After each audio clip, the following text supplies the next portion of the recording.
हरियाणा सरकार ने एक ऐसे बच्चे को गोद लिया है जिस बच्चे के माता पिता कोविड महामारी में अपने मासूम बच्चे को छोड़कर चले गए। हरियाणा के मुख्यमंत्री मनोहर लाल को जब इसकी जानकारी मिली तो वो उस बच्चे से जाकर मिले। मासूम बच्चे को देखकर मुख्यमंत्री ने कहा कि अब इस बच्चे का पालन पोषण और देखभाल का खर्चा हरियाणा सरकार वहन करेगी।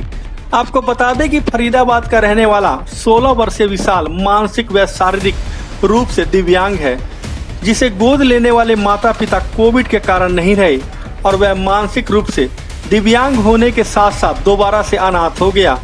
लेकिन अब उसे हरियाणा सरकार ने गोद ले लिया है। दरअसल हरियाणा के मुख्यमंत्री मनोहर लाल चंडीगढ़ से दिल्ली जाते समय बीच में ही अचानक गुरुग्राम आए और दीप आश्रम पहुंचे, जहां पर उन्होंने विशाल को देखा और कहा कि उसके पालन पोषण और देखभाल का खर्चा हरियाणा सरकार वहन करेगी।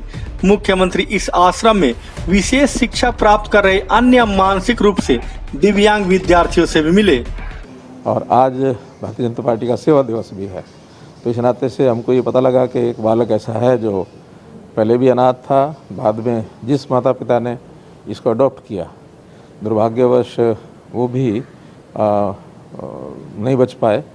एक तो उनमें से कोविड के कारण से उनका देहांत हो गया और दूसरे भी उनके माताजी भी चल बसे, तो आज फिर वो बच्चा अनाथ हुआ है। तो उस नाते से ऐसे बच्चों की सहायता के लिए जो हम लोगों ने योजना बनाई है, निश्चित रूप से ऐसे बच्चों का जीवन वो आगे भी ठीक से चले, उनका पालन पोषण ठीक हो, उनकी पढ़ाई ठीक हो।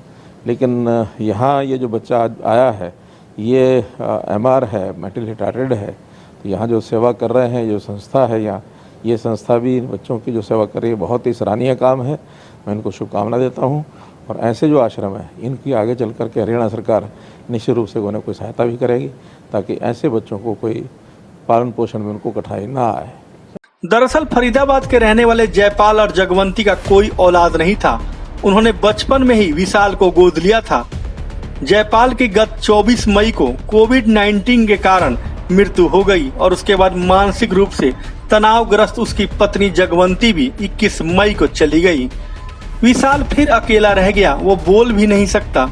उसे गुरुग्राम के दीपाश्रम नामक संस्था बाल कल्याण परिषद से ऑनलाइन मंजूरी लेकर फरीदाबाद से यहाँ लेकर आई थी। उसकी हालत का पता लगते ही मुख्यमंत्री मनोहर लाल रविवार को उसे देखने पहुँचे।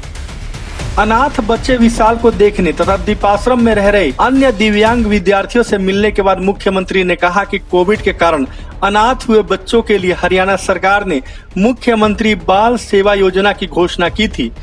प्रधानमंत्री नरेंद्र मोदी ने भी PM केयर फंड के माध्यम से ऐसे बच्चों का पालन पोषण आदि 23 साल तक की उम्र तक करने के लिए योजना बनाई है। मुख्यमंत्री ने कहा कि उन्हें पार्टी कार्यकर्ताओं से विशाल के बारे में पता चला कि वो बचपन से ही अनाथ था।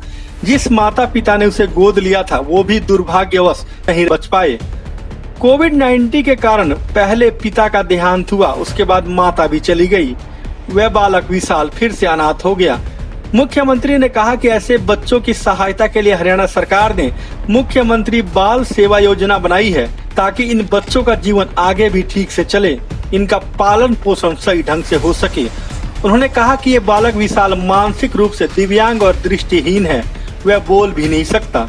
यह संस्था ऐसे दिव्यांग बच्चों की सेवा कर रही है, जो कि बहुत ही सराहनीय काम है। उन्होंने इस संस्था को शुभकामनाएं भी दी और कहा कि ऐसी संस्थाओं और आश्रम की भी हरियाणा सरकार निश्चित रूप से सहायता करेगी। देखिए, जो बच्चे विशेष तौर पर इस कोविड के कारण से ऑर्फन हुए, कल ही हमने इसकी एक योजना मुख्यमंत्री बाल सेवा योजना इसकी घोषणा की थी और प्रधानमंत्री जी ने भी PM केयर फंड के माध्यम से ऐसे बच्चों को उनकी पढ़ाई, उनका रखरखाव और वो 23 साल तक उनका योजना सारी बनाई गई है। और आज भारतीय जनता पार्टी का सेवा दिवस भी है, तो इस नाते से हमको ये पता लगा कि एक बालक ऐसा है जो पहले भी अनाथ था, बाद में जिस माता पिता ने इसको अडॉप्ट किया, दुर्भाग्यवश वो भी नहीं बच पाए। एक तो उनमें से कोविड के कारण से उनका देहांत हो गया और दूसरे भी उनके माताजी भी चल बसे, तो आज फिर वो बच्चा अनाथ हुआ है। तो उस नाते से ऐसे बच्चों की सहायता के लिए जो हम लोगों ने योजना बनाई है, निश्चित रूप से ऐसे बच्चों का जीवन वो आगे भी ठीक से चले, उनका पालन पोषण ठीक हो, उनकी पढ़ाई ठीक हो। लेकिन यहाँ ये जो बच्चा आज आया है ये MR है, मेंटली रिटार्टेड है, तो यहाँ जो सेवा कर रहे हैं, जो संस्था है यहाँ, ये संस्था भी इन बच्चों की जो सेवा कर रही है बहुत ही सराहनीय काम है।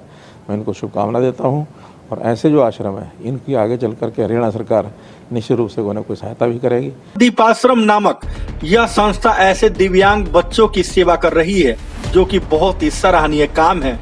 उन्होंने इस संस्था को शुभकामनाएं भी दी और कहा कि ऐसी संस्थाओं और आश्रम की भी हरियाणा सरकार निश्चित रूप से सहायता करेगी ताकि ऐसे बच्चों के पालन पोषण में कोई कठिनाई न आए। गुरुग्राम से GD न्यूज के लिए विजेंद्र कुमार की रिपोर्ट।